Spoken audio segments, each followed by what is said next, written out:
maybe start with some team news. Since the Leicester game, has anybody picked up any new injuries, and any of the players who were previously out close to coming back?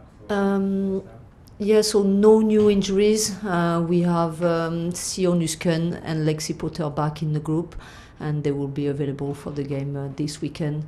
We still have Niamh Charles, who is not available, but for the rest, everything same. So Lauren James, any updates there? Yes, LJ won't be available for this game. I think I already said maybe we are looking more for mid-October. This week had some amazing news at the club with Hannah Hampton being awarded the best goalkeeper at the Ballon d'Or ceremony. She spoke so well afterwards as well, but just how proud are you of her, and how good is she? Yeah, really proud of Anna. As you just mentioned, her speech was incredible. I think she's really mature out and in the pitch. I think, as you just mentioned, she's the best goalkeeper in the world right now. I'm glad she's playing for Chelsea. So, yeah, really good moment for the club, as Anna was able to represent the club in the best way possible. So really proud of what she's achieving with the club right now and what she's doing on the pitch. So, yeah, it's great. Considering she hasn't been playing for England for that long, just how impressive has kind of the rise been, and her personality as well is really coming through, I feel. Yeah, I think she's been exposed, and this is why maybe now people are starting to understand more about Hannah and who she is in and out the pitch. So I think it's a good picture for her. I've known her for more than one season now, and I'm not surprised. Yeah, she's someone who has really high standards. She wants to work hard on the pitch. She always wants to make sure she's in the right environment to just work as hard as possible to be the best one. She's someone demanding, but also, yeah, outside the pitch, I think she's someone who you can trust, you can have some really good conversations with, and yeah, that's important for us also to recognize that. Serena Wiegman, she won the Best Coach award in the ceremony. You were obviously in the running for that as well. Yeah.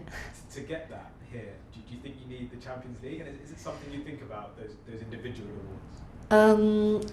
I probably need Serena to retire if I want to win something or have the chance to win something, and maybe some others. So I'll give a list. But no, I'm totally fine with that. I'm not looking for individual awards. I'm more a team person. I said that to Serena, so I'm comfortable saying that now. And again, like, yeah, the individual recognition is always something you will get when you win titles and you have a great season. So, yeah, the most important again for me is the team recognition and yeah, the teamwork. So.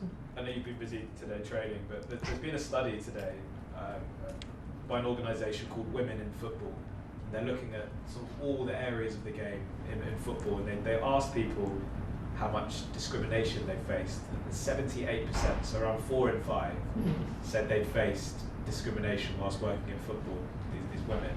I just wanted to ask you, does like a number like that surprise you? And is that something in your time in football, have you faced that as a woman, that kind of specific discrimination? Yeah, unfortunately, I'm not surprised, and that's a high score. I would like this score to be a lot more lower, but can I ask you a question? Like, guess what was almost the first question everyone is almost asking me when I want to become like a head coach or a manager? Can you guess what is the question most of the time I receive for people who are in front of me? So I'm going to tell you. Do you think it's possible to be a mom of 4 kids and being a manager for a high club? So you have the answer. And yeah, just the fact someone asked the question to a woman, for me, I think if you have a man in front of the same people, they will never ask that question. So we still have room for improvement in that area, and I'm glad people are honest and they are brave enough to raise that. It wasn't the case in Chelsea, I want to say that too. Before the Leicester game, you spoke really nicely about Matt Beard, and obviously we've had the tributes this week, and everyone, I think, has heard so many incredible stories, but he had such a pivotal role at this club. I just wondered, Have you heard more about what he did as the week has gone on, and how have people been here? Because I'm sure there's a lot of staff and people who knew him really well. So yeah, no, everyone has been heartbroken for the news and for the loss of Matt Beard. I think I didn't wait to have that really sad news, to know more on who he was and what he achieved with the club. We had some really good conversations with Paul Green about him, even like when I joined the club. So yeah, I know he did a wonderful job in Chelsea. He was part of the foundation, the base. He helped the club to build the team today. So yeah, again, it's a really difficult moment. A lot of people here in the club were connecting to him, to his family, and our thoughts are still with his family. Thank you so much. Thank you. Thanks, Chris. David? Thank you. Thank Hello, you. Sonia.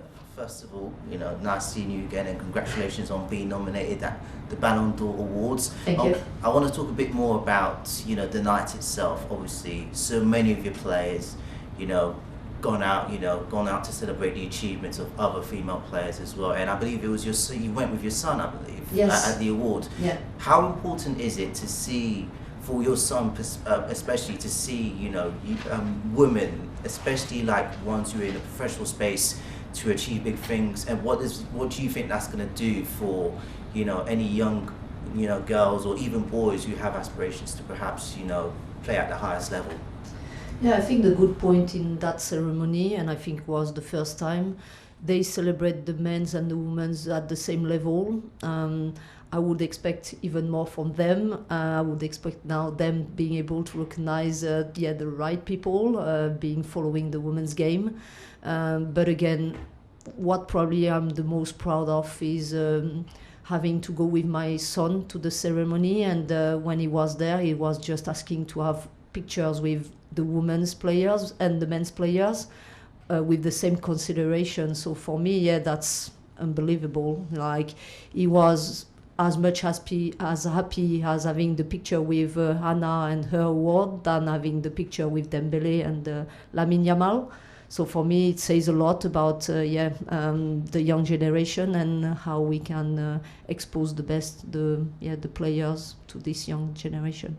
And I see that a lot of your players, looked really fantastic during the award ceremony. They like dress up really nice and everything. And so are you, Sonia. But for you personally, what does it mean to celebrate, with your players? Even if you didn't win the award, you're still a winner in my eyes. Anyway. But what does it mean to celebrate awards like this with your players, even though you sort of said that you don't want to look in the past so much? Yeah, no, again, I think for me being around the players for that night was showing them my support, and I know how much difficult it is to be recognized when you are working hard every day on the pitch.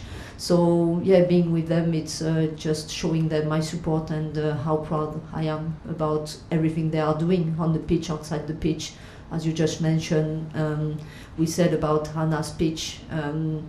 I'm a manager who really cares about the values and the behaviors in my team, in this club, so I think it's also important to recognize the persons who are behind the players, and I'm really proud of the persons we have in the squad. And obviously this weekend you are taking on West Ham at their stadium. Obviously last weekend, Chelsea got a win over, last weekend at Kingsmeadow. Obviously Agie Beever-Jones with the only goal there. There's been so much talk about Agie Beever-Jones, and there's no, verbs or superlatives to describe Agie Beever-Jones at this moment in time. But for you personally, you mentioned, I believe even before that, you see her more as a number 9. Are you starting to see a player of her really starting to shine in this squad? And do you think perhaps, obviously you mentioned that she didn't get the PFA awards, but do you perhaps believe that someday she could perhaps win the big awards, or has the potential to even be like a world-class player that might be recognised at the Ballon d'Or? Yeah, hopefully for her and for us. I would like her to be recognised. She's working hard, and she has a really high potential. I think right now she's fully confident, and that's something really important when you are a player, when you want to perform at the highest level. Agie is a really important player for the club and for me. I think I already mentioned, I'm not really surprised. She already had a really successful season last season. She made a big impact in the team, scoring some really great and important goals. So she's just continuing this journey and this work. So yeah, it's good because when you want to perform as a team, you always have to have your best players doing good, scoring goals. That's the most important in football. This is what she's doing, so we are glad for her. And just last question for me really is that, you know, obviously this team is such a fantastic team. And, you know, we've seen pictures of you even in the training ground on the pitch really. So I just sort of wanted to ask really, you know, in that sort of environment as a manager, how do you sort of, you know, keep that team as competitive as it can be, both on the pitch and off the pitch? And would you be sort of, you know, getting your, you know, shooting boots sometimes to perhaps play in the team? No, I'm not looking for that. The players are a lot more better than I am right now. I cannot play anymore. I think there's still a place for you in the team. Who knows? I don't think so. They are better, far better than me. But again, yeah, the players are competitive too. So this club is really competitive. So I think we are all aligned on the competitive points. And yeah, anytime we step on the pitch, everyone wants to perform at their best level. And yeah, the competition is healthy in the club. And it's really good. This is what we want, for everyone to be the best version of themselves. So the competition is really, again, high in this club, and this is really good for everything we want to achieve this season. Appreciate it. Thank you very much, Mr. Thank you. Thank you. Thank you. We've got time for one question from Zoom. Rachel, Girls on the Ball, please.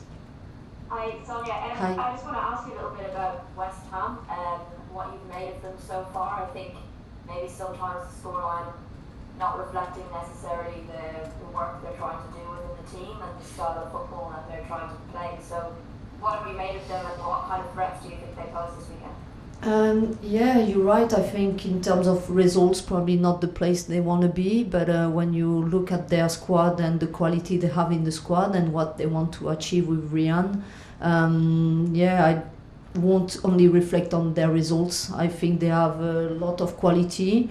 They were able to play yesterday and to win, scoring a lot of goals. So I think, yeah, I don't want to name players, but when you just look at their starting 11 in the past games, they have quality enough to cause us trouble. So we will be going as usual in that game with finding the right balance on being confident with the strengths we have and the quality we have in our squad, but also paying attention on the strengths they have. And I think, yeah, they are able to perform. If you reflect also on last season, they were able to take some points from us when they came and played at Kingsmeadow. So again, we'll find the right balance, not going too confident into that game and making sure we just put the performance we need to win.